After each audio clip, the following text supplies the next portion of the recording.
She was cast out for being pregnant, but the cowboy who saved her held a secret connection. She fell to her knees in the dust. The church door closed behind her. No one turned back. A letter in her hand, a baby in her womb, and nothing but shame in her name. That's how he found her, silent, barefoot, and staring at the same grave he visited every week. But what he didn't know was that the child she carried might be the only family he had left.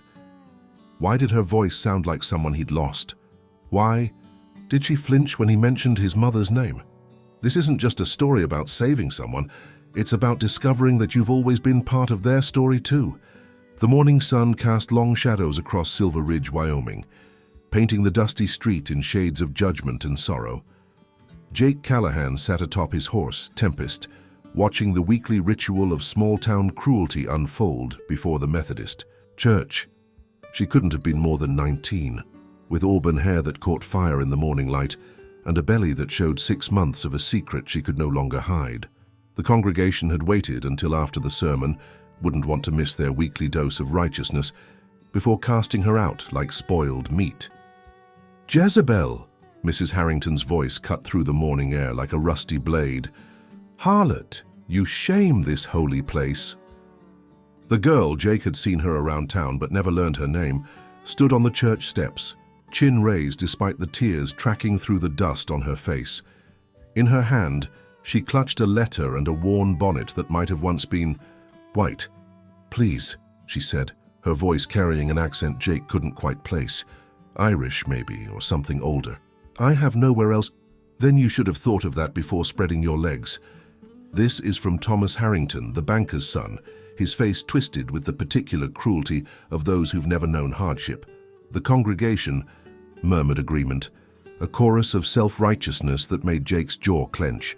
He'd seen plenty of evil in his 35 years, had done his share of it too, but there was something especially vile about cruelty dressed in Sunday clothes.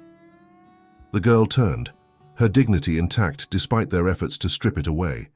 She walked down Main Street, each step measured, while the good people of Silver Ridge followed, spitting and hissing like geese protecting their territory.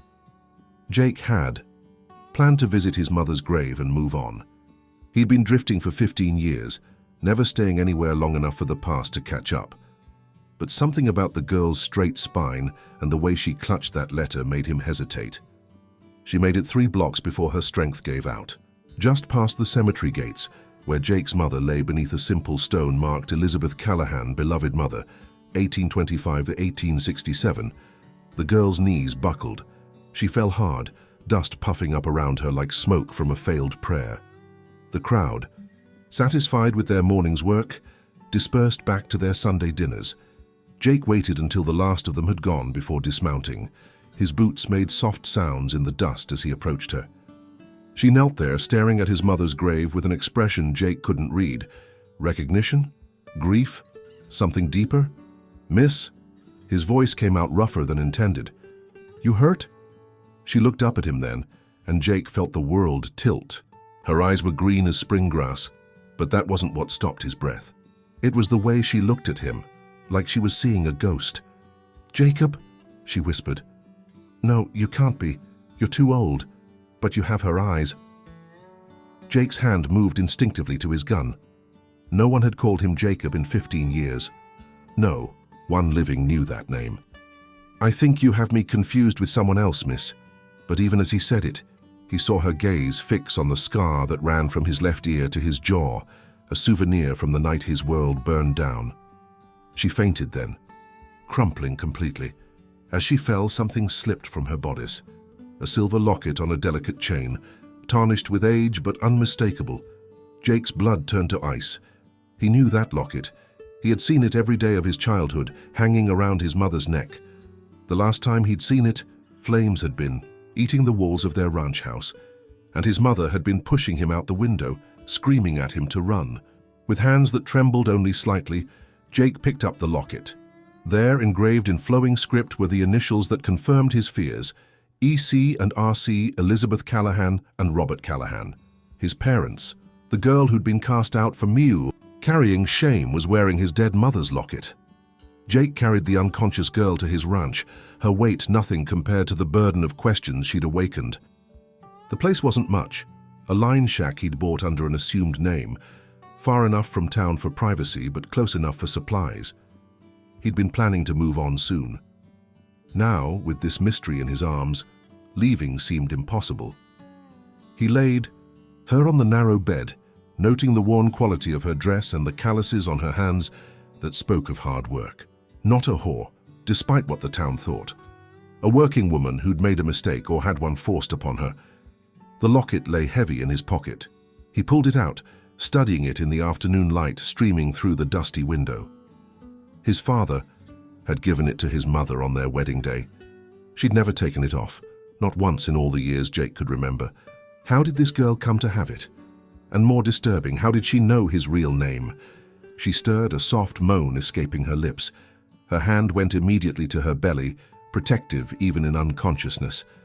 Then her eyes opened, focusing slowly on his face. "You're real," she breathed. "I thought, when I saw you by the grave, I thought I was seeing things." "Who are you?" Jake kept his voice level, though his heart raced. "How do you know me?" She struggled to sit up, wincing. "Water, please." He brought her a cup, watched her drink with small, careful sips. She was pretty beneath the dust and tears, delicate features that spoke of good breeding despite her servant's clothes. "My name is Margaret O'Brien," she said finally. "Maggie, I worked in your house, your parents' house, I mean, before the fire." Jake's hand tightened on his gun. "That house burned 15 years ago. You would have been a child. I was 4. My mother was your mother's maid, Irish like us, which was rare in these parts. Your mother was kind to us, treated us like family." Maggie's eyes grew distant. "I remember you.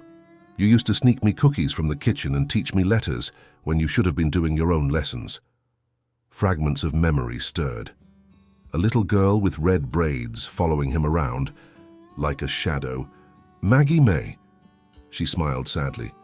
"You called me that, said I was pretty as a May morning. I thought you were the finest boy in the world. Your mother, Mary O'Brien, she died in the fire." "Yes." The word came out flat. "Along with your parents, except what?" Maggie touched the spot where the locket had rested. "Your mother didn't die in the fire, Jacob. She lived for 3 days after, long enough to give me this, to make me promise something." The room spun. Jake gripped the bedpost. "That's impossible. I saw the house collapse. No one could have survived. She was in the root cellar when it started. The smoke got to her eventually, but not before. Not before she told me things, made me promise to find you someday, to tell you the truth." "What truth?" His voice came out raw. What could a dying woman tell a 4-year-old child that matters 15 years later? Maggie's green eyes met his steadily. "That the fire wasn't an accident, that your father was murdered, and that you were never supposed to survive that night." Jake felt the old rage building, the one that had driven him to become Jake Callahan instead of Jacob Carlyle, to live as a drifter and sometime gunslinger instead of the rancher's son he'd been born to be. "I know it wasn't an accident. I saw the men who set it." "Did you see their faces?" "No, it was dark and the smoke—" "One of them had a birthmark," Maggie interrupted, "shaped like a crescent moon on his left hand. Your mother saw it when he checked to make sure your father was dead before they lit the fire." Jake's blood chilled. He knew that birthmark, had shaken hands with its owner not 3 hours ago. Mayor William Thornton, Silver Ridge's most respected citizen.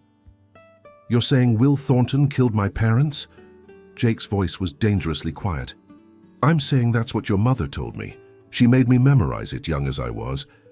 The man with the moon-marked hand who laughed as he poured the kerosene." Maggie wrapped her arms around herself. She also said he wasn't alone. There were 3 of them. Jake paced the small room like a caged wolf. 15 years of running, of hiding, of believing he was the only one who knew the truth. And all this time this girl had been carrying his mother's last words. "Why didn't you come forward before? Why wait 15 years?" "I was 4 years old!" Maggie's temper flared, giving her color. "Who would believe a child? And after... "My mother died. I had no one. I was sent to work in houses, moved around. It took me years to even understand what the promise meant. And now? Why come back to Silver Ridge? Her hand went to her belly again, and her defiance crumbled. I didn't mean to. I was working in Cheyenne, in the Thornton house, the mayor's brother. I was careful, quiet, invisible, like servants are supposed to be. But then, the mayor's son, Jake said, understanding dawning. Thomas Harrington, the one who called. Your name's today. He's not the banker's boy, he's Thornton's nephew. Maggie nodded miserably. He visited last spring, charming at first, kind even. He said I was pretty and that he could help me better myself. I was fool enough to believe him. When I told him about the baby, he laughed, said no one would believe a maid over a gentleman. So you came here. I thought I'd saved money. I thought I could start fresh in a town where no one knew me. But Thomas followed, told everyone I was a whore who'd tried to trap him. By the time I realized Mayor Thornton was the same man from your mother's story, it was too late. The whole town had turned against me. Jake studied her.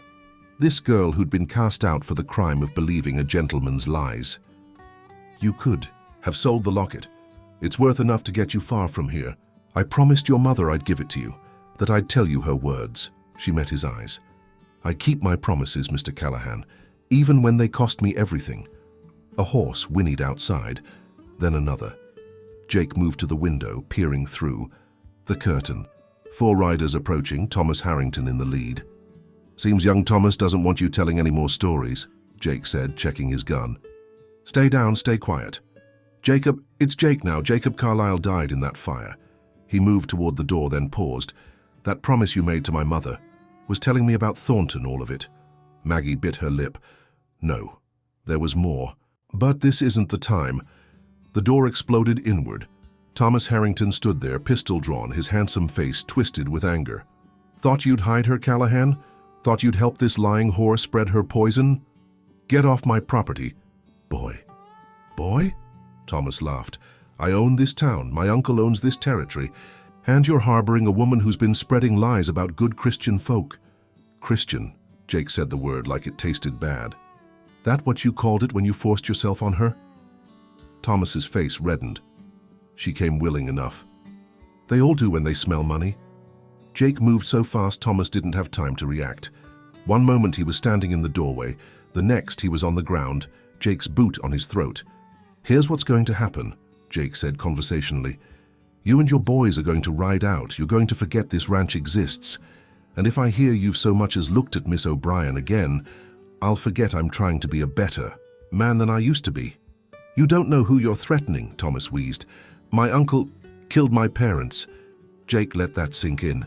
Yeah, boy, I know exactly who I'm threatening. Question is, do you want to join them? Thomas's eyes widened with fear. He scrambled backward when Jake released him, nearly tripping over his own feet in his haste to get away. You're mad, he gasped. Uncle Will is a pillar of this community, with a crescent moon birthmark on his left hand. Jake's voice was deadly calm. Amazing how a dying woman's words can echo through 15 years, isn't it? The 3 men, with Thomas, exchanged uncertain glances. They'd come expecting to roust a drifter and reclaim a runaway servant. They hadn't expected to walk into old murder and fresh danger.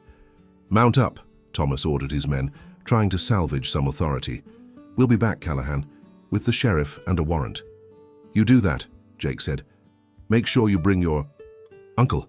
I've got questions for him about the night the Carlyle ranch burned. They rode off in a cloud of dust and wounded pride. Jake watched until they were out of sight before going back inside. Maggie sat on the bed, tears streaming down her face. You shouldn't have done that, she said. Now they'll come for both of us. Let them come. Jake pulled up a chair, sitting where he could watch both the door and window. Now tell me the rest. What else did my mother say? Maggie wiped her eyes, gathering herself. She said the fire was about more than just your land. Your father had discovered something. Papers that proved Thornton and 2 others had been stealing from the railroad, from the government land grants. Your father was going to the federal marshals. So they killed him for it. Not just that. They needed those papers destroyed, except Maggie reached into her bodice, pulling out a folded, yellowed envelope. Your mother saved them. Gave them to my mother to hide, knowing they'd search her body, but not a servant's child. Jake took the envelope with hands that trembled slightly. His mother's handwriting on the outside, for Jacob when he's ready to come home. Inside were deeds, contracts, correspondence, evidence of a conspiracy that went back 20 years. Not just Thornton, but Judge Patterson and Sheriff Butler, too. The three most powerful men in the territory, built on a foundation of murder and theft. Jesus, Jake breathed. She knew she was going to die, and she spent her last moments making sure the truth would survive. There's more, Maggie said quietly. About you. About who you really are. Jake looked up sharply. What do you mean? Your mother. She wasn't. Your birth mother. She couldn't have children. You were adopted, taken in as a baby. But Jacob, your real parents, don't. Jake stood abruptly. Whatever you're about to say, don't. Robert and Elizabeth Carlyle were my parents. That's all that matters. Even if your blood family is still alive, even if they've been looking for you. Jake turned to stare at her. What? Before Maggie could answer, hoofbeats thundered outside again. Too many to count. Jake looked out, to see at least a dozen riders approaching, Mayor Thornton himself in the lead. They didn't wait for the sheriff, Jake observed. Guess they figured to handle this themselves. Jacob, Jake, there's something else. The baby I'm carrying. Later. Jake checked his rifle, his pistol. Can you shoot? My mother taught me. Said a woman alone needs to know how to protect herself. Jake handed her a spare pistol. Good advice. There's a root cellar out back hidden under the hay pile. If this goes bad, I'm not hiding, not anymore. Maggie stood, awkward with her pregnancy, but determined. I've been running my whole life. It stops now. Jake studied her. This girl who'd kept a promise for 15 years, who'd faced the town's scorn rather than sell her integrity for comfort. All right then, let's see if the mayor wants to add 2 more murders to his tally. The riders spread out, surrounding the small ranch house. Thornton's voice carried on the wind. Callahan, send out the girl, and we'll let you ride away. This doesn't concern you. Funny thing about that, Jake called back. Turns out it concerns me quite a bit. See, I've been looking for you for 15 years, Mr. Mayor. Just didn't know it was you I was looking for until today. Silence. Then, who are you? Jake stepped onto the porch, rifle ready. Name's Jacob Carlyle. You murdered my parents. Prepare to face justice or prepare to die, your choice. The silence stretched taut as a hangman's rope. Jake could see Thornton's face clearly now. Older, grayer, but still bearing the arrogance of a man who'd never faced real consequences. The crescent moon birthmark stood out pale against his sun-weathered hand. Jacob Carlyle died in that fire, Thornton said finally. You're just some drifter trying to... I have the papers, Jake interrupted. The ones you killed my father for. The ones my mother died protecting. Railroad bonds, government contracts, all with your signature, and Patterson's, and Butler's. Judge Patterson, sitting his horse to Thornton's left, went white. Sheriff Butler on the right reached for his gun. Don't, Jake warned. I'm not the only one who knows now. Miss O'Brien here, she's got the whole story. You kill us and letters go out to the federal marshals, the newspapers, everyone who matters. She's a whore and you're a ghost, Thornton snarled. No one will believe... They'll believe Elizabeth Carlyle's dying testament, Maggie said, stepping onto the porch beside Jake. Written in her own hand, witnessed by my mother, naming you, Mr. Mayor, describing how you laughed as you lit the match. It was a lie. Elizabeth had been too far gone to write anything, but Thornton didn't know that. Jake saw the moment of panic in his eyes, quickly suppressed. Even if that were true, Judge Patterson spoke up, his cultured voice steady, it would be hearsay, inadmissible. Maybe, Jake agreed, but the financial documents aren't hearsay, and neither is this. He pulled out a wanted poster, old and yellowed. Jacob Carlyle wanted for questioning in the murder of his parents and the burning of their ranch. Signed by you, Sheriff Butler. Funny thing to put out on a boy who supposedly died in the fire. Butler shifted in his saddle. That was a mistake, clerical error. Or you knew I'd survived, knew I'd seen something, so you made sure if I ever surfaced I'd be arrested before I could talk. Jake smiled coldly. Except I learned to be someone else, someone harder. Someone you should have left buried. Enough talk, Thomas Harrington pushed forward. Uncle Will, let me and the boys handle this. No one will miss a drifter and a pregnant whore. Thomas, Maggie's voice rang clear. Tell them the truth. What truth, slut? Tell them who the father of my baby really is. Thomas laughed. Everyone knows you've been spreading your legs for your uncle, Maggie finished. Tell them how William Thornton came to your room that night in Cheyenne. How he was drunk, angry about some business deal. How he saw me in the hall and decided he wanted what his nephew had already taken. The silence was deafening. Jake glanced at Maggie, understanding dawning. No wonder she'd look sick when she learned who Thornton was. Lying bitch, Thornton roared. Thomas, tell them... But Thomas's face had gone strange. That night in May, you said you were playing cards, but you came back disheveled, scratched, said you'd fallen from your horse. Boy, don't be a fool. She's carrying your bastard. Thomas's voice rose. You let me believe and let the whole town shame her for my sin when it was yours. The coalition of evil men began to fracture. Jake saw his moment. Here's my offer, he said. One time only. Thornton turns himself in for my parents' murder. The rest of you ride away and never come back. Otherwise, I start shooting, and I don't stop until justice is done. You're one man, Butler said. We're 15. I'm one man with nothing left to lose, Jake corrected. You're 15 men with everything to lose. Who wants to die for Thornton's sins? Several of the riders began backing their horses away. They'd come for easy violence against a fallen woman. This was something else entirely. Stand firm, Thornton commanded. First man who runs... His words were cut off by Thomas's fist connecting with his jaw. The younger man's face was twisted with rage and disgust. You made me part of this, Thomas snarled. Made me help shame her, ruin her, when all along... He turned to Maggie. I'm sorry, God help me, I'm sorry. Help me, I'm... The punch shattered more than Thornton's jaw. It broke his hold over the men. Several riders wheeled their horses and galloped away.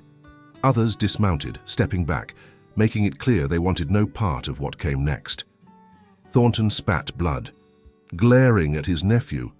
Weak fool, just like your father. My father was your brother, Thomas said. Did you kill him too when he became inconvenient? The truth in Thornton's eyes was answer enough. Thomas made a sound like a wounded animal and drew his gun, but not at Jake or Maggie, at his uncle. 20 years, Thomas said, his voice breaking. 20 years I've tried to earn your approval, and all this time you killed my father. Your father was weak, threatened to expose everything over some Mexican whore who died in childbirth. I did what needed doing. Like you did what needed doing to the Carlyles, to Maggie? Thomas's hand shook. How many others, uncle? How many graves did you dig to build your empire? Jake saw the moment Thornton went for his gun. 20 years of waiting, of planning, of dreaming about revenge. Time slowed as Thornton's hand moved to his holster. Jake was faster. The shot echoed across the ranch, sending birds screaming from the trees. Thornton looked down at the spreading red stain on his chest, surprise replacing arrogance. That's for my mother, Jake said quietly. Thornton fell from his horse, landing hard in the dust. He tried to speak, blood bubbling from his lips. Whatever last words he might have offered were lost as he died, staring at the sky with eyes that finally showed fear. Judge Patterson and Sheriff Butler sat frozen on their horses. The remaining men waited, uncertain. Run, Jake told them. Run far, run fast. The federal marshals will be here within the week. Anyone still in Silver Ridge will hang for conspiracy. Patterson found his voice. You can't prove... Jake held up the papers. Can't I? Want to bet your neck on it, Judge? They ran.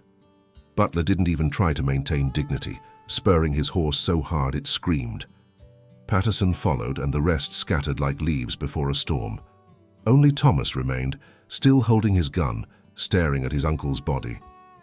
I could arrest you, he said to Jake, for murder. You could try. Thomas holstered his weapon. He needed killing. Been needing it for years, probably. He looked at Maggie. What will you do? Raise my child, she said firmly. Without shame, without lies. It's his child, his blood. Blood doesn't make family, Maggie replied. Love does. Choices do. Thomas nodded slowly. I'll make sure you're not bothered. I've got money of my own. Honest money from my mother's family. Enough to start over somewhere clean. He mounted his horse, paused. For what it's worth, I'm sorry for all of it. He rode away, leaving Jake and Maggie alone with the cooling corpse of the man who'd destroyed so many lives. It's done, Jake said, suddenly exhausted. 15 years of running and it's done. Not quite, Maggie said softly. There's still the matter of your birth family. Jake turned to her. What about them? Your mother, Elizabeth. She told me who you really are, who your blood parents were. Maggie touched her belly. This child, Thomas, was wrong. It's not Thornton's. But you said I lied to hurt him, to fracture them. She met his eyes. The baby is Thomas's, but Jake, he's your cousin, your blood cousin. The world tilted again. What? Your birth name was Samuel Thornton, William's older brother's son. Your parents died in a cholera outbreak when you were 6 months old. The Carlyles took you in, raised you as their own, never told you the truth because, she gestured at Thornton's body, because they knew what your uncle was. Jake stared at the dead man. His uncle. His blood. The man who'd murdered the only parents he'd ever known. That's why he made sure the wanted poster named me, Jake said slowly. He knew I was alive, knew I was his nephew, and he wanted me dead anyway. Power corrupts, Maggie said. And blood means nothing to those who worship gold. If you're still here, this story has already grabbed your heart. Type, "Justice rides slow, but it rides" in the comments, and subscribe so you never miss the next reckoning. Jake stood over Thornton's body, trying to reconcile the uncle who'd murdered his parents with the blood that ran in his own veins, the same blood that ran in the child Maggie carried. So Thomas is my cousin too, he said, and your baby is your family, the only blood family you have left, besides Thomas. Maggie moved closer, placing a gentle hand on his arm. I'm sorry, I know this isn't how you wanted to learn the truth. The Carlyles were my parents, Jake said firmly. Blood or not, they loved me, raised me, died protecting me. That's what matters. Yes, Maggie smiled sadly. That's what your mother, Elizabeth, said you'd say. She said you had a loyal heart, that you'd choose love over blood every time. They buried Thornton in an unmarked grave behind the ranch. No words, no ceremony. Jake felt nothing as he threw the last shovelful of dirt. No satisfaction, no relief, just emptiness where the rage had burned for so long. What now? Maggie asked as they walked back to the house. Now we wait for the marshals. Give them the evidence. See justice done for all of Thornton's victims. Jake paused. Then I suppose I'll move on. Always do. Or you could stay. He looked at her, startled. Stay? The town will need rebuilding once Thornton's corruption is rooted out. Good men will be needed. Men who understand justice and mercy both. She touched her belly. And this child will need family. Real family, not the kind that shares blood but not love. Maggie, I can't be a father, don't know how.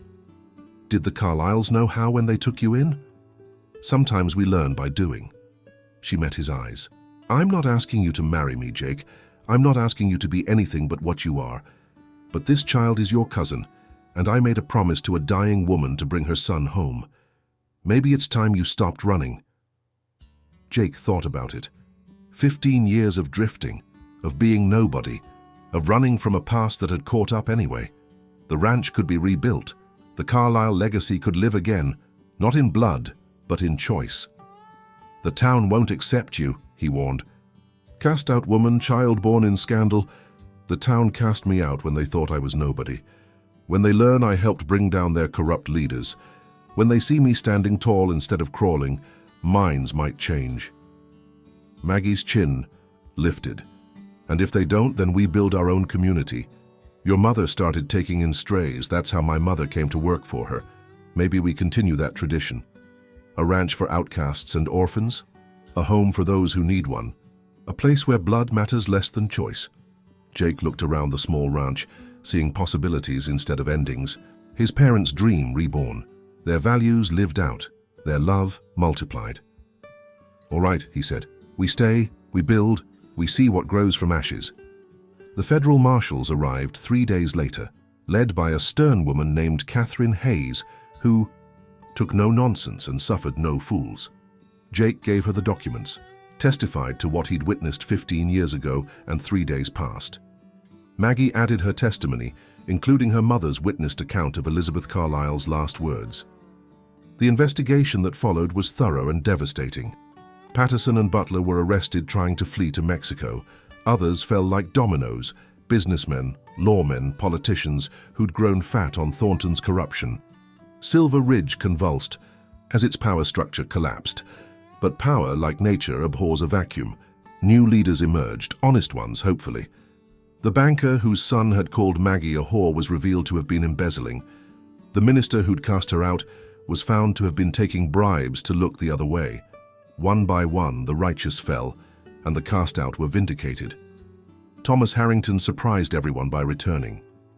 He testified against his uncle's Confederates, revealed every dirty secret he knew. When it was done, he sought out Jake and Maggie. "I'm leaving for San Francisco," he said, "starting fresh. But first," he handed Maggie a bank draft. "For the child, my child, I won't claim him or her, won't interfere, but I'll provide. It's the least I can do. Thomas, please, let me do this one right thing." He turned to Jake. "Cousin, strange to say that. Take care of them?" "I will." They shook hands, two men bound by blood and tragedy, choosing different paths forward. Thomas left that evening, and Jake never saw him again, though money arrived regularly for the child's upkeep. As autumn turned to winter, Silver Ridge transformed.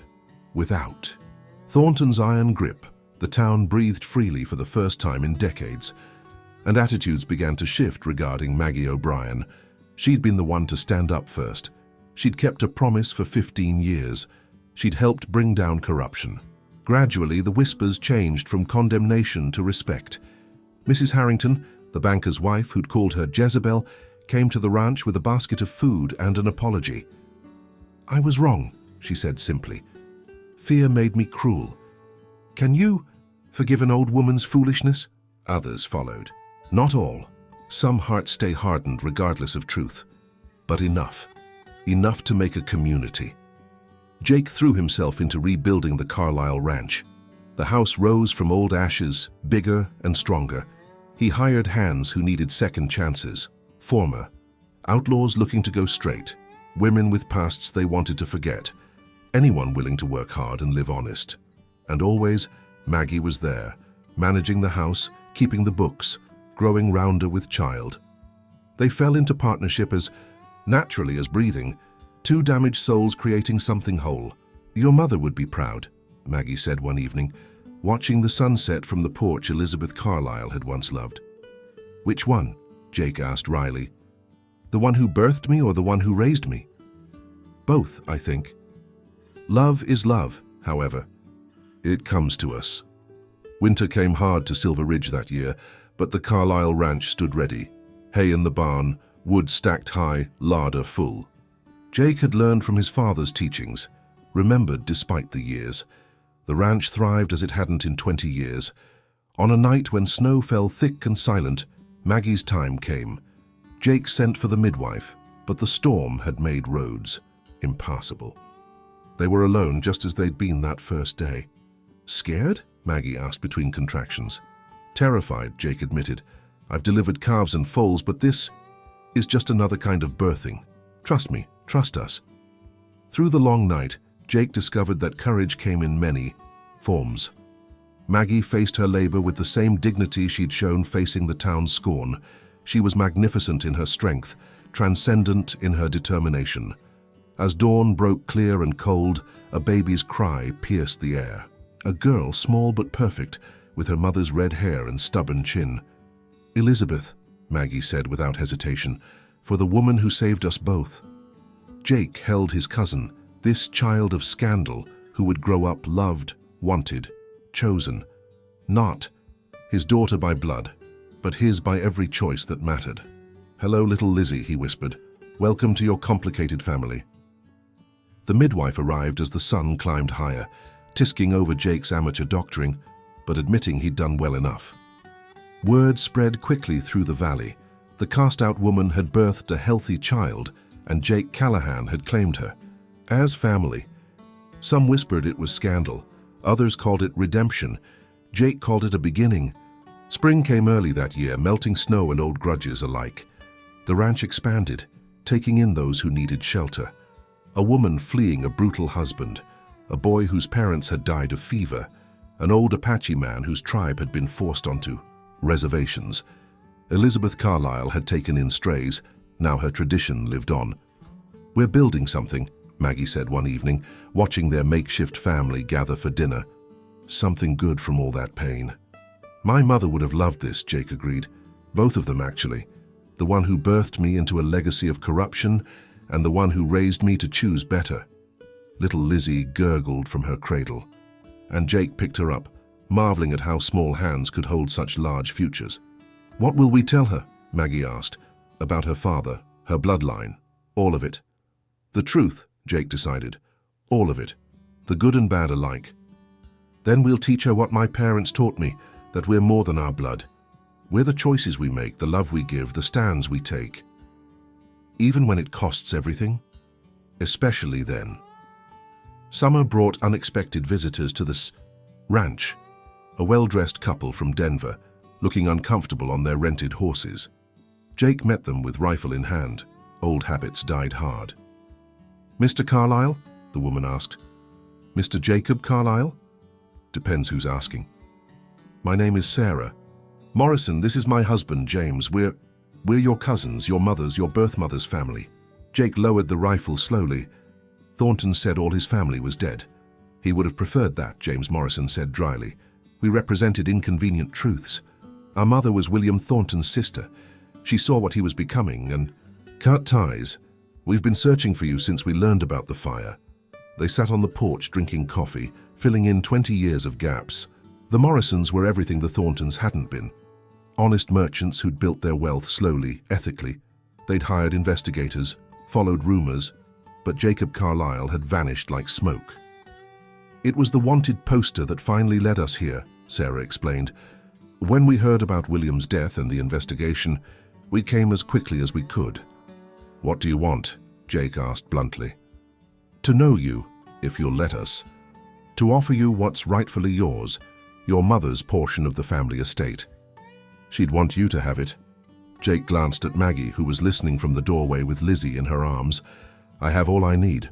"Then use it for this," Sarah gestured to the ranch, the collection of outcasts and strays who'd become family. "Use it to continue what you've started. God knows the Thornton money was dirty. Maybe this can help clean it." They stayed 3 days getting to know their lost cousin. Sarah fell in love with little Lizzie, declaring her the most beautiful baby in the territories. James and Jake found common ground in horses and honest work. On their last night, Sarah pulled Maggie aside. "He loves you, you know, my cousin. He may not say it, but it's in every look. We're partners," Maggie said carefully. "Friends, family of a sort." "My dear girl, the best marriages are built on exactly that foundation," Sarah smiled. "Don't let propriety or past wounds keep you from future joy." After they left, promising to return, Jake found Maggie in the garden she'd started. She was teaching Lizzie to reach for flowers, laughing at the baby's determined grabs. "The Morrisons are nice," she said without looking up. "Real family for you." "You're my real family," Jake said without thinking. "You and Lizzie and this whole mad collection of strays we've gathered." She looked at him then, green eyes bright with unshed tears. "Jake, I know we said partnership. I know you've been hurt by men who promise pretty things, but Maggie," he knelt beside her in the dirt, not caring about propriety. "Marry me, not because you need protection or Lizzie needs a name, because I love you, because I can't imagine doing this with anyone else. I'm still the cast-out woman who bore a child in shame, and I'm still the gunslinger who killed his own uncle. We're quite a pair." He took her hand. "Maggie O'Brien, will you help me turn this ranch into a home? Will you let me be a father to Lizzie and any other children we gather? Will you marry me?" Through tears and laughter, she said yes. They married in September, when the aspens turned gold and the air carried promises of change. not in the church that had cast Maggie out, but in the meadow behind the ranch, surrounded by their found family. Marshal Hayes officiated, having become fond of the couple who'd helped clean up Silver Ridge. The Morrisons came from Denver, bringing gifts and genuine joy. Even Thomas sent a letter of congratulations and a silver cup for Lizzie. But it was the other guests who made the wedding special. Maria, the woman who'd fled her husband, stood as Maggie's witness. She'd found strength at the ranch, learned to read and write, discovered she had a gift for healing. Young Pete, the orphan boy, carried the rings with solemn pride. He'd grown 3 inches since arriving, no longer flinching at sudden movements. The Apache man, Joseph Crow Feather, sang a blessing in his language. He'd become the ranch's spiritual guide, teaching the children respect for the land and each other. His presence was a scandal to some in town, but Jake had made it clear. The ranch welcomed all who came in peace. "Do you, Margaret O'Brien, take this man to be your husband?" Marshal Hayes asked. "I do," Maggie said, radiant in a simple dress Sarah Morrison had brought from Denver. "I take him as he is, complicated past, stubborn present, hopeful future, all of it. And do you, Jacob Carlisle Callahan, take this woman to be your wife?" "I do," Jake said. "I take her as my partner, my equal, my best friend, and the love I never expected to find." They exchanged rings, simple bands bought with honest money. Or when they kissed, little Lizzie, held by Sarah Morrison, squealed with delight, causing everyone to laugh. The reception was a potluck affair, everyone contributing what they could. Stories were shared, songs sung, hope renewed. As the sun set, painting the sky in shades of redemption, Jake and Maggie stole a quiet moment. "No regrets?" he asked. "None." "You?" "Only that it took so long to find you." "We found each other when we were ready," Maggie said wisely. "When we'd learned enough about pain to appreciate joy." That night, as the ranch settled into sleep, Jake stood on the porch where his adoptive mother had once stood. The stars wheeled overhead, constant as promises kept. Inside, his wife sang to their daughter. Around them, their adopted family dreamed. Safe dreams. The cast-out woman had found her place. The gunslinger had found his peace. Together they'd built something from ashes and accusations, a home where blood mattered less than love, where past sins could be transformed into future grace. The Carlisle Ranch stood as testament that sometimes the deepest secrets revealed the greatest truths. That family was about choice, not chance. That shame could be transformed into strength. And that somewhere in whatever came after this life, Elizabeth Carlisle and Mary O'Brien smiled down on their children, knowing their sacrifices had bloomed into something beautiful. 5 years passed in a rhythm of seasons and small miracles. The Carlisle Ranch had become known throughout the territory as a place of second chances. Jake and Maggie had made it official. They took in orphans, runaways, and anyone else who needed shelter. The territorial government even provided funding, recognizing the value of their work. Lizzie grew strong and clever, with her mother's spirit and a sense of justice that would have made her namesake proud. She had a brother now, James, born 2 years after the wedding, with Jake's dark hair and serious eyes. But it was the other, children who truly made the ranch a home. There was Clara, found half frozen on the road, running from a father who saw her as property to sell. She'd become the ranch's best horse trainer, gentle with the animals and fierce in protecting the younger children. Miguel and Rosa, siblings whose parents had died in a mine collapse, brought music to the ranch. Their guitar and violin, salvaged from their few possessions, filled evening air with melodies that spoke of sorrow transformed to joy. 10-year-old William, renamed Will at his own request, refusing to carry his abuser's name, had arrived silent and scared. Now he chattered constantly, shadowing Jake and learning everything about ranching with an eager heart. And newest of all, a baby found on their doorstep with a note, "Can't feed her, please love her." They named her Hope because that's what she represented. "We're running out of room," Maggie laughed one evening, surveying their dinner table that now required 2 sittings to feed everyone. "The Morrisons' money will build a new wing," Jake reminded her. "Sarah's already drawn up plans." The Morrison cousins visited regularly, fully embracing their extended family. They'd helped establish a trust to ensure the ranch could continue its work indefinitely. Sarah often joked that she spent more time in Silver Ridge than Denver these days. "How you've redeemed the Thornton name," James told Jake one visit. "Turned blood money into life-giving work." "We've redeemed nothing," Jake corrected. "We've just chosen a different path. The past stays the past. We can't change it. But the future? That we can shape." It was then that Thomas reappeared. He rode up one autumn afternoon, better dressed but worn down, success without satisfaction written in every line. Jake met him at the gate, wary but not hostile. "Cousin," Thomas said simply, "I heard what you've built here. Had to see for myself. Come to cause trouble. Come to make amends, if possible." Thomas dismounted, older and hopefully wiser. "I've done well in San Francisco. Too well. Money comes easy when you have no conscience, but I can't forget. Can't sleep. Keep seeing her face, Maggie's face, when they cast her out. What do you want, Thomas?" "To help, if you'll let me. To do something good with the wealth I've accumulated." He paused. "To meet my daughter." Jake studied him. 5 years could change a man. God knew it had changed him. "That's Maggie's decision, and Lizzie's old enough to have a say too." The meeting was awkward at first. Maggie, gracious as always, introduced Thomas to Lizzie as a distant cousin. The girl studied him with eyes too knowing for her years. "You have sad eyes," Lizzie announced, "like Will when he first came. Are you running from something too?" "Yes," Thomas said honestly. "From myself, mostly." "Well," Lizzie decided, "we help runners here. Mama says everyone deserves a second chance, even sad cousins." Thomas stayed a week working alongside the ranch hands, learning what honest labor felt like. He was awkward with the children at first, but they had a way of breaking down walls. By the third day, he was teaching Will to whittle and listening to Miguel's guitar with genuine appreciation.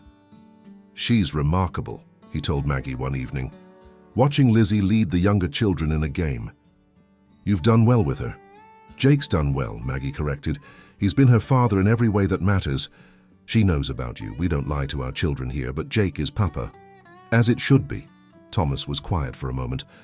"I want to establish a fund for her education, her future, for all the children here, actually. It's the least I can do." "Blood money?" Maggie asked, not unkindly. "All money is blood money if you trace it back far enough, but maybe it can be transformed. Like this ranch, like you've transformed shame into strength." Before Maggie could respond, riders appeared on the horizon. Jake, working in the near pasture, saw them first. His hand went to his gun. Old habits. Again, but these weren't threats, they were ghosts. 3 women, travel-worn but determined. The lead rider, a woman perhaps 40 years old, had eyes Jake recognized in his mirror every morning. "Looking for Jacob Carlyle," she called out. "Born Samuel Thornton." Jake approached slowly. "And you are?" "Eleanor Thornton Bassett. Your father's sister, your aunt." She dismounted, studying his face. "God, you look just like him, like Samuel did before the sickness took him." More family, more complications from a past Jake had thought buried. But the women didn't look like threats. They looked like pilgrims completing a long journey. "We've been searching for 30 years, Eleanor continued, "since my brother and his wife died. William said you died too, but Mother never believed. On her deathbed, she made me promise to keep looking. Why now? Why here? The investigation into William's crimes revealed the truth. The adoption papers, the Carlyles taking you in. We've come to..." She paused, seeming to struggle for words. "To apologize for what our family did to yours, to offer what help we can in healing those wounds." Jake felt Maggie's presence beside him, her quiet strength. "The Carlyles were my family, are my family. Nothing changes that." "Of course not. We're not here to claim you, Jacob, just to know you, if you'll permit it. To see that despite William's evil, something good survived." They talked through the afternoon, filling in more gaps. Eleanor and her companions, another cousin and a family friend, had spent years fighting William's influence, protecting those they could from his reach. They'd saved some, lost others, never stopped trying. "We have our own ranch in Colorado," Eleanor explained. Similar work to yours, it seems. Taking in those who need help. William's victims when we could find them. A family business, Jake said dryly. Harm or healing? We choose healing, Eleanor said firmly. As you have. As your parents, the Carlyles, did when they chose love over bloodline. That evening, the ranch hosted another gathering. 3 branches of a complicated family tree, brought together by tragedy but choosing connection. Thomas spoke with Eleanor, learning about the father William had murdered. The children performed their evening entertainment, unaware of the historical weight in their audience. Stay a few days, Maggie offered. Learn what we do here. Maybe we can work together. Eleanor smiled. I'd like that. Mother would have. Liked that. She never forgot her grandson, you know. Prayed for you every night until she died. Prayers answered in unexpected ways, Jake mused. Though I doubt she imagined this, her grandson married to a cast-out woman, raising a house full of strays and orphans. On the contrary, Eleanor said, I think this is exactly what she prayed for, that you'd grow up to be a good man, despite the blood you carry, that you'd choose love over the corruption that claimed William. Eleanor's visit extended into a month as she and her companions threw themselves into ranch work. The connection between the Colorado and Wyoming operations grew stronger, creating a network of safety across state lines. Children who couldn't stay in one place could be moved to the other. Resources were shared, knowledge exchanged. It was during this time that the past made one final claim. Sheriff Butler, who'd escaped the initial arrests, was captured trying to cross into Canada. In exchange for leniency, he offered to testify about other crimes, including details about the Carlyle murders that only the killers would know. Jake was called to testify at the trial. He went reluctantly, leaving Maggie to manage the ranch with Eleanor's help. The courtroom in Cheyenne was packed, the Carlyle case having become infamous throughout the territory. Butler looked diminished in chains, no longer the blustering lawman who'd terrorized Silver Ridge. When he saw Jake, something like fear flickered in his eyes. State your name for the record, the prosecutor instructed Jake. Jacob Carlyle. Callahan. Born Samuel Thornton, but I don't claim that name. You were present the night of the Carlyle Ranch fire. I was. Age 20. Home from university for spring break. Jake's voice stayed steady, though the memories burned. I woke to smoke, heard my father struggling with someone downstairs. My mother pushed me out the window, told me to run. I tried to go back, but the house was engulfed. Did you see the perpetrators? 3 men. I couldn't identify them in the dark and smoke, but I heard voices. One of them laughed as they lit the fire, said something about teaching Robert Carlyle what happened to those who didn't mind their own business. Is that man in this courtroom? Jake looked at Butler. He is. Sheriff Butler was one of the 3 who murdered my parents. The testimony continued for hours. Butler, trying to save his neck, confirmed everything. How Thornton had ordered the murders, how they'd made sure Robert Carlyle was dead before setting the fire, how Elizabeth had been in the root cellar and they'd left her to burn, not knowing she'd survive long enough to pass on the truth. What about the boy? The prosecutor asked Butler. Jacob Carlyle. Thornton wanted him dead too. Say the boy might know about his real parentage, might make claims on the family fortune someday, but he escaped. We put out the wanted poster to make sure he'd be shot if he ever surfaced. So you hunted an innocent young man for 15 years. Butler's silence was answer enough. When the verdict came, guilty on all counts, Jake felt no satisfaction. Just a tired relief that this chapter was finally closed. Butler would hang. Patterson had already met that fate. The corruption that had poisoned Silver Ridge was finally fully exposed. Outside the courthouse, a woman approached Jake. Old, bent with years, but with eyes that sparked recognition. You won't remember me, she said. I'm Martha Clayton.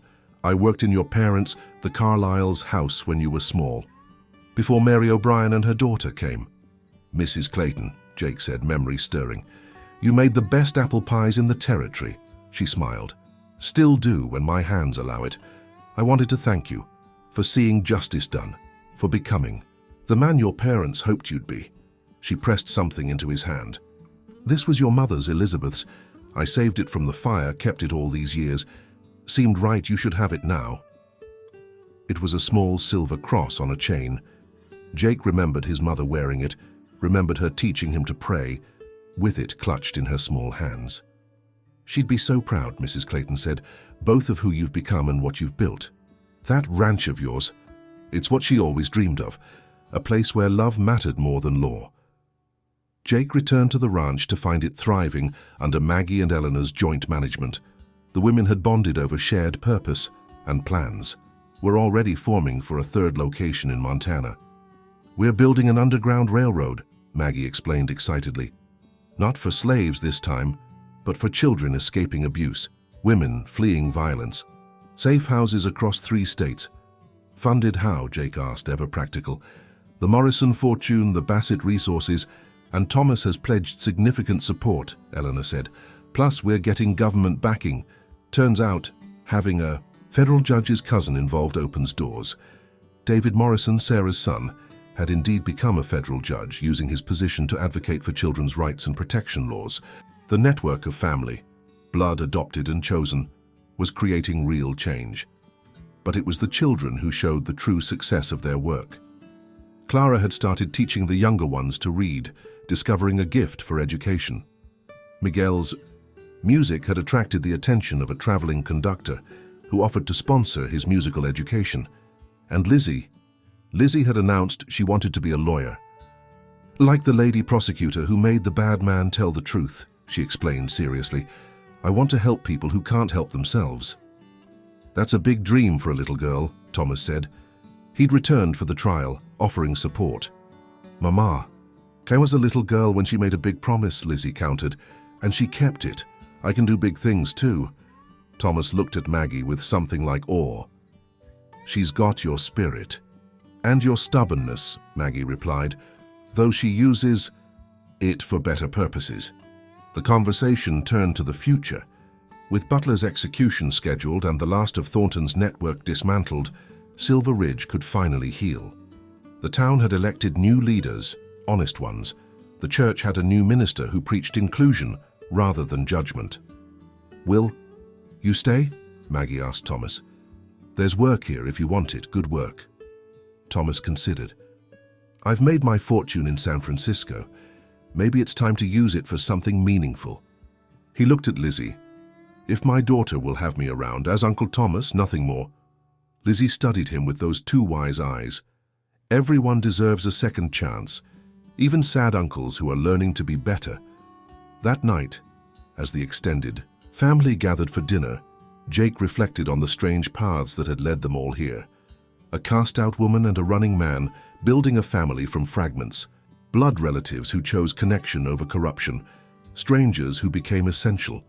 "A toast," Eleanor proposed, raising her glass, "to Elizabeth and Robert Carlyle, who chose love over bloodline, to Mary O'Brien, who kept an impossible promise, to all the parents who've loved children not born to them, and to the future we're building together. To redemption," Thomas added quietly, "and to those who make it possible." "To family," Maggie said, "in all its forms." "To justice," Jake concluded, "tempered with mercy." They drank, the children with their milk, the adults with wine made from wild grapes that grew along the creek. Outside, the sun set over the mountains, painting the sky in shades of hope. 10 years later, the Carlisle Ranch had become the Carlisle Institute, a formal organization with locations in 6 states. What had started as one man's mercy toward a cast-out woman had grown into a movement that had saved thousands of children. Lizzie, now 15, had indeed begun studying law with a retired attorney in Denver. She came home for holidays full of fire and determination to change the world. James, 13, showed his father's talent with horses and his mother's gift for seeing the best in people. Hope, the foundling, had become the ranch's unofficial welcome committee, greeting new arrivals with a smile that said, "You're safe, Tao?" The original ranch house had been expanded multiple times, but Jake and Maggie's bedroom remained unchanged, the room where Jake had first tended to a desperate pregnant woman, where their partnership had begun. "Do you ever regret it?" Maggie asked one evening, watching the sunset from their porch. "The simple life you could have had?" "What simple life?" Jake laughed. "I was a gunslinger drifting toward an early grave. You saved me, as much as I saved you. We saved each other, she corrected. That's what family does. A rider approached, no longer a cause for alarm. The institute had official status now, protected by law and public opinion. The rider was young, maybe 16, with the desperate look they'd seen too many times. Please, the boy said. I heard you help people. I've run from my uncle's farm. He beats me, says I'm worthless. I can work, I promise, I just need a chance, Jake finished. That's all anyone needs. Come on, son, let's get you fed and settled. Tomorrow we'll sort out the rest. As Maggie showed the boy to the bunkhouse, Jake noticed a familiar figure by his mother's grave. Thomas came every month to tend it, along with a newer stone he'd erected for his own father, the brother William had murdered. Talking to ghosts? Jake asked, joining him. Thanking them, Thomas corrected. For you, for Maggie, for the chance to be part of something good. They stood in comfortable silence, two cousins who'd found their way through blood and betrayal to something approaching brotherhood. Lizzie asked me something last visit, Thomas said. Asked if she could add Thornton to her name. Said she wanted to reclaim it, make it mean something good again. What did you tell her? That names have only the power we give them. That she's already made Lizzie Callahan mean something powerful. But if she wants to be Elizabeth Callahan Thornton, fighter for justice, then I'd be honored. She's going to change the world, Jake said with quiet pride. She already has, they all have. Every child who learns that shame can be transformed, that the past doesn't define the future. Thomas smiled. We did that. The cast-out woman and the running men. We changed the world one rescued child at a time. As they walked back to the house where light spilled from windows and laughter carried on the evening air, Jake thought about his two mothers, the one who birthed him and the one who raised him. Both would be proud, he thought. Both would see their values living on in this place of second chances. The cast-out woman had become a matriarch. The gunslinger had become a father to dozens. The corrupt legacy had been transformed into life-saving work. And somewhere in the house, a new arrival was learning the first lesson of the Carlisle Institute. You are not your shame. You are not your past. You are the love you choose to give and receive. The circle was complete, but the work continued. It always would, as long as there were children who needed saving and adults brave enough to try. 25 years after that morning when the church door closed behind a pregnant girl, Jake sat in his study, writing. His hair was silver now, his hands marked by honest work, but his script remained steady. To those who will carry on this work, my name is Jacob Carlisle Callahan, and I want to tell you how shame became salvation, how casting out created gathering in, how the worst moments of our lives can become the foundations for our greatest purposes. It started with a young woman named Margaret O'Brien, cast out from church for the sin of being pregnant and unmarried. I found her by my mother's grave, carrying secrets that would reshape my understanding of family, justice, and mercy. She wore my dead mother's locket and spoke words that resurrected ghosts I'd spent 15 years running from. In saving her, I saved myself. In accepting her child as family, I learned that blood matters far less than choice. The man who fathered her child became one of our greatest supporters, proving that redemption is possible for anyone willing to do the work. The family I never knew I had became partners in building something beautiful from ashes of corruption. But most importantly, that cast-out woman became my wife, my partner, the mother to all our children, those born to us and those who found us. Maggie taught me that shame is just pain wearing a mask, and pain can be transformed into purpose. If you're reading this, you're probably the next generation of workers in this vineyard. Maybe you're Lizzie, now a judge like your cousin, David. Maybe you're James, who's turned the ranch into a model for sustainable community. Maybe you're one of the hundreds of children who found home here. Or maybe you're someone new, someone who understands that the cast-out are often the ones most capable of creating sanctuary. Here's what I need you to know. Every child who arrives, broken, can be helped to heal. Every adult who thinks their past defines them can learn to write a new future. Every act of cruelty can be answered with kindness, not as weakness, but as the ultimate strength. Your great-grandmother, Elizabeth Carlisle, took in a boy whose blood family would have destroyed him. Your grandmother Maggie kept a promise for 15 years that led to justice. We've simply continued their work. The Institute runs on 3 principles. 1. No one is beyond redemption if they truly seek it. 2.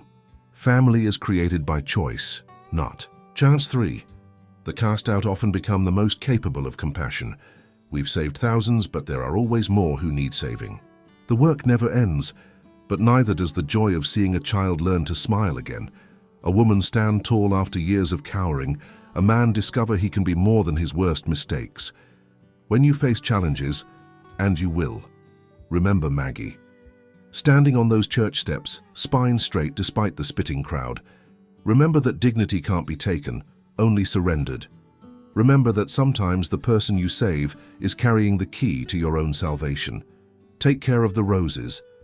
Elizabeth Carlyle planted them, Maggie tended them, and now they bloom across 6 states. They're hardy stock, those roses, like the children we raise. They can survive drought and storm, neglect and harsh winters, but they bloom best with patient care. The same is true for people. My time is growing short. My bones tell me I'll soon join both my mother's, my father's, all those who built this foundation of love. But I go without regret, knowing the work continues.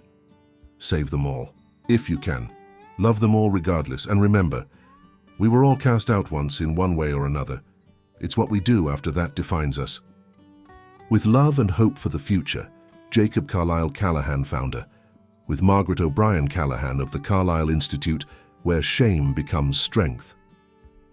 Jake sealed the letter, placing it with the other documents for posterity.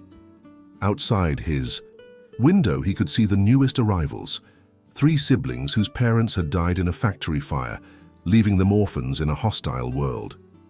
Maggie was with them, her hair silver now, but her compassion undimmed, showing them the roses and explaining how something beautiful could grow from the harshest ground.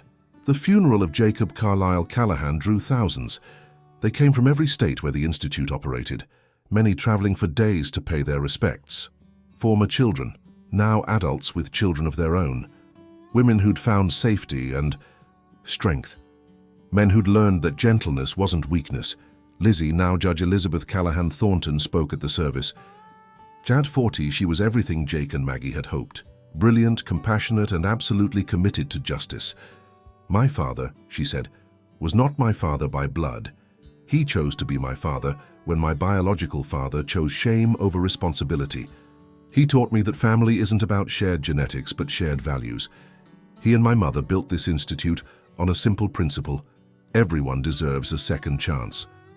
Thomas, elderly now but still sharp, had traveled from his own institute in California. He'd never married, dedicating his life to the work of redemption. When he spoke, his voice carried the weight of transformed shame. I was the villain in this story once, the man who let a pregnant woman be cast out rather than admit my part in her condition. Jake could have killed me, had every right to. Instead, he showed me mercy. That mercy changed everything. But it was Maggie who spoke last, still elegant at 75, still carrying herself with the dignity that had survived public shaming. Jake found me at my lowest moment, cast out and carrying shame. If you enjoyed the story, consider sending a super chat to help bring more stories like this. Now click on the video on the screen to hear a story even better than this one. With courage, sacrifice, and a choice that will leave you questioning everything you thought you knew about justice.